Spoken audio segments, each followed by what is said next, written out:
Good day to all viewers. We are computer science students. I'm Arnel H. Madrideo. I'm Carlos Salvador. I'm Myla Zaira W. Interia. I'm Angeline H. Madrideo. And I'm Catherine M. Jenison. And we are going to present and prove two theorems in mathematics, the Shannon expansion theorem and the Riemann series theorem. Hello everyone. First, we will discuss the Shannon expansion theorem. The Shannon expansion develops the idea that Boolean function can be reduced by means of the identity. Now, f is equal to x dot fx plus x1 dot fx, where f is any function and fx and fx1 are positive and negative Shannon cofactors of function with respect to variable x is defined as the function with all instants of x replaced by 1.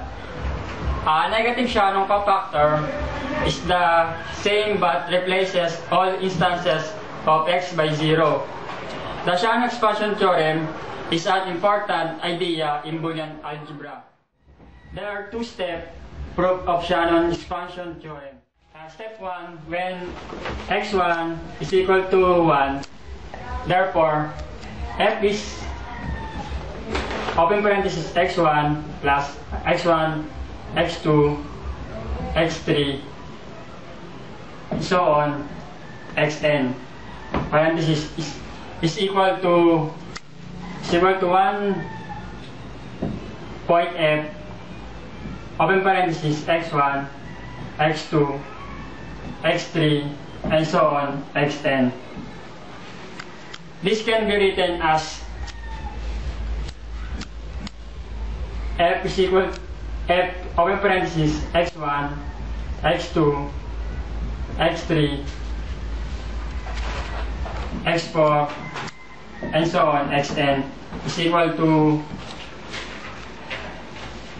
1 point f open parenthesis 1, x2, x3, x4, and so on, xn, plus 0.f open parenthesis 0, x2, x3, x4, and so on, xn.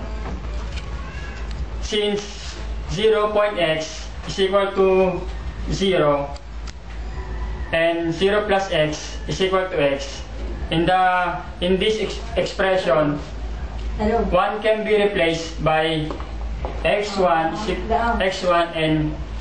and 0 by complement of x1. Therefore, we get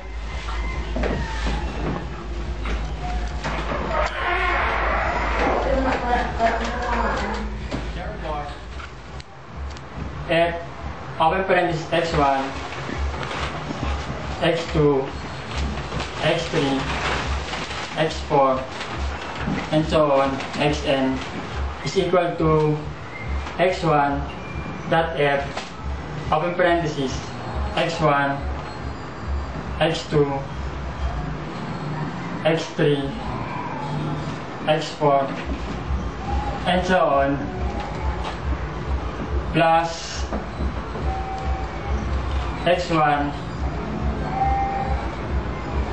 dot f open parenthesis 0, x1, x2, x3, x4, and so on, xn. Therefore, by transitivity, we have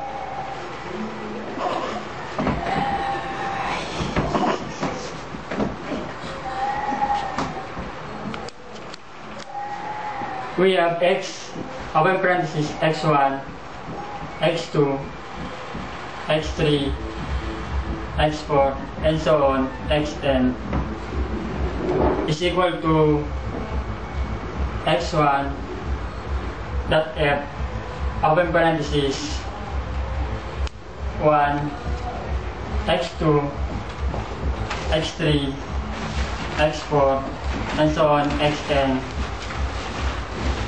plus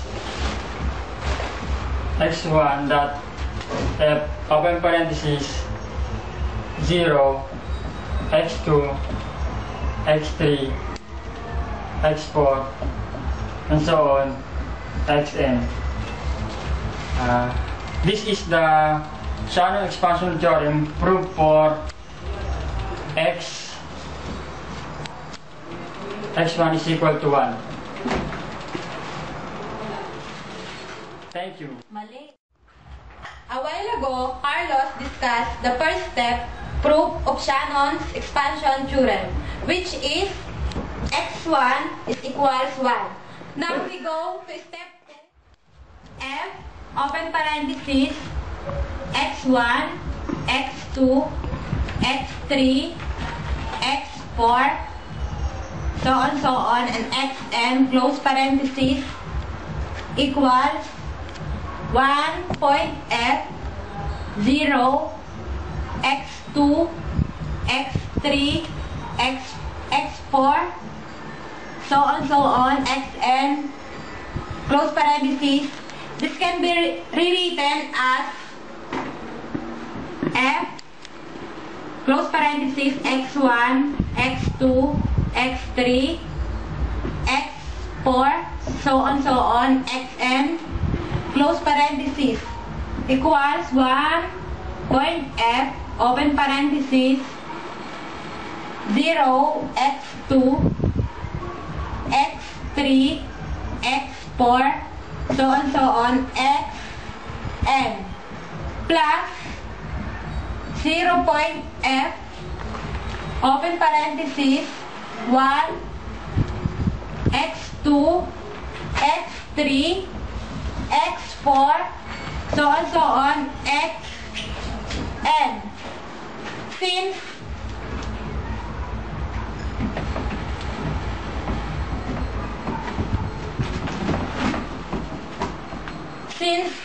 0.x is equals to 0 and 0 plus x is equals to x, in the above expression, 0 can be replaced by times 1 and 1 by complement of x1.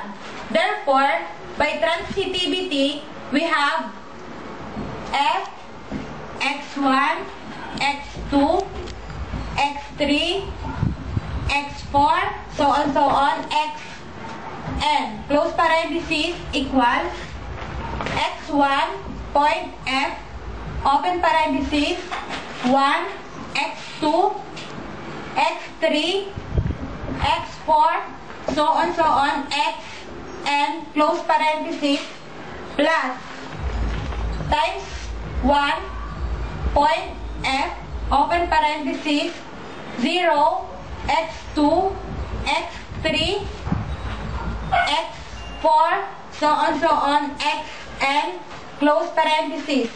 This is the Shannon's expansion theorem proved for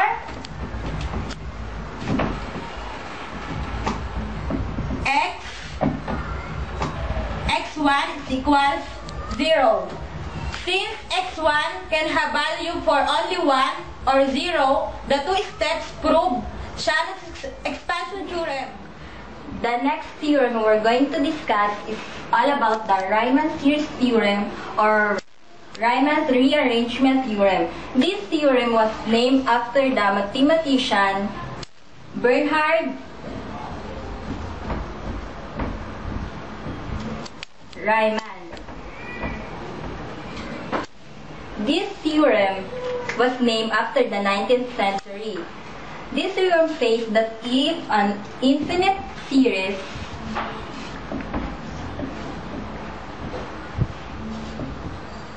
is constantly convergent, then its terms can be arranged in a permutation, so that the series converges to any given value or even diverges.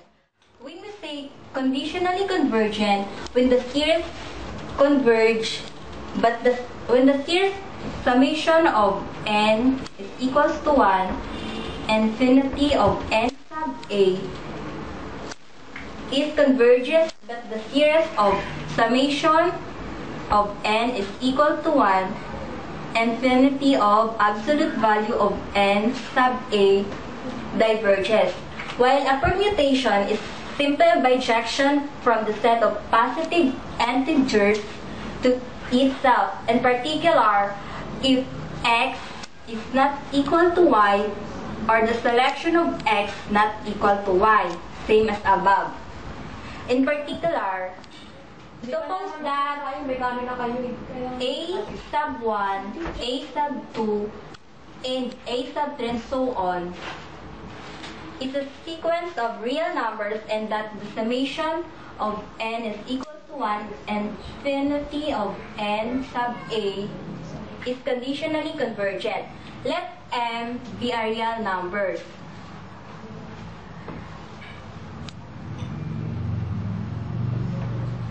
Then there exists a permutation for the selection of n such that summation of n is equal to 1 and infinity is equal to n sub a. The sum can also be rearranged to diverge to negative infinite. To fail to approach of any limit, finite or infinite, conditionally convergent series of real terms has both infinitely many negative terms and infinitely positive terms. First, we're going to define the two quantities of a sub n positive and a sub n negative. Now let's have the a sub n positive and the a sub n negative. That is, the series of a sub n positive is equal to a sub n positive plus the selection of a sub n all over 2. Then for the a sub n negative is equal to a sub n negative plus a sub n all over 2. That is the series of summation of n is equal to 1 and infinity of a sub n sub a. It includes all the positive with all negative terms replaced by zeros. Then the summation of n is equal to 1 and infinity of n all over a, which is negative, and the all positive number is replaced by 0. Since summation of n is equal to 1 and infinity of n sub a is conditionally convergent,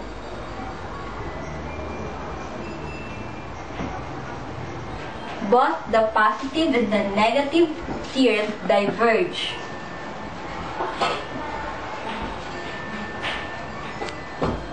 Then let n be the positive real numbers. Positive terms of a sub n, their sum exceed with n. Suppose that we require the p terms negative. Then the following statement is true. Now let's have p terms as negative, the p. Let's have the summation of n is equal to 1, then p negative, a sub n positive is less than or equal to m, then m is less than, for the summation of n is equal to 1, p of a sub n.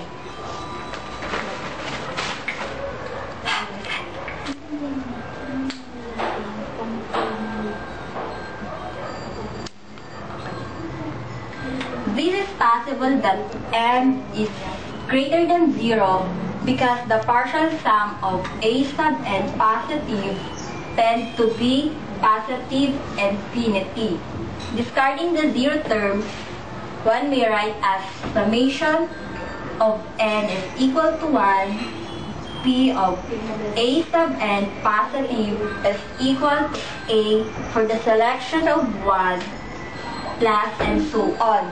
Then plus for the a selection of n sub 1 and A for the selection of 1 is greater than 0 for the selection of 1 and less than, and so on. Then it is less than summation of n is equal to P. Now we had just add enough negative series number.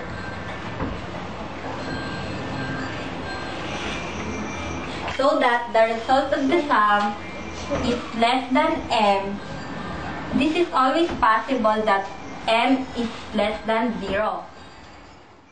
Okay, now we have the summation of n is equal to 1 of c and a sub n positive plus the summation of n is equal to 1 of a and a sub n negative is less than n or less than or equal to the summation of n is equal to 1 p for the a sub n positive plus the summation of n is equal to 1 for the q minus 1 and a sub n negative.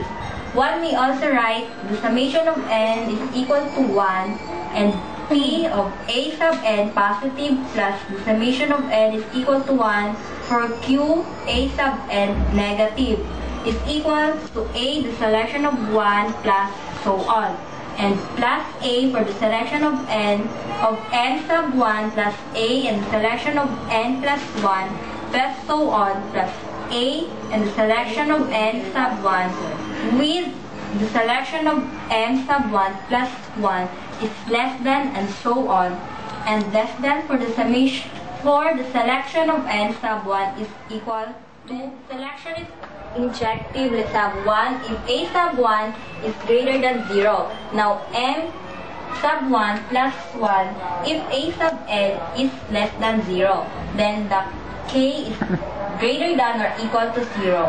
For the selection of k, the s sub k is defined. Now a sub k, the value was the selection of j for j is less than or equal to k. Then let's have k is greater than 0.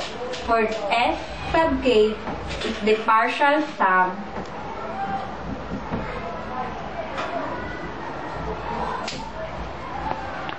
now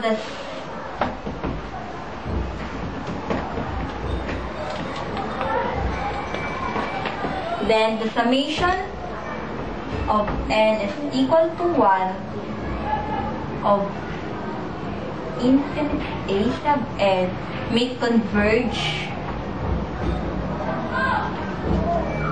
conditionally. Then all the rearranged series converge and have the same sum.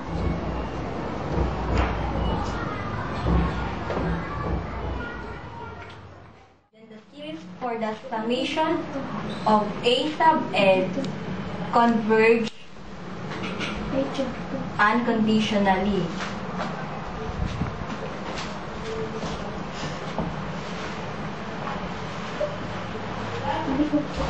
Then the all rearranged series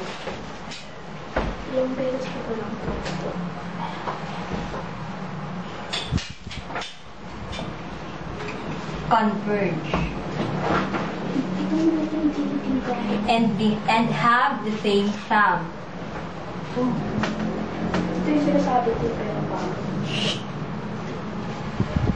The set of the sum for the rearranged series reduces to the 1 point only. And it's all about the Riemann series.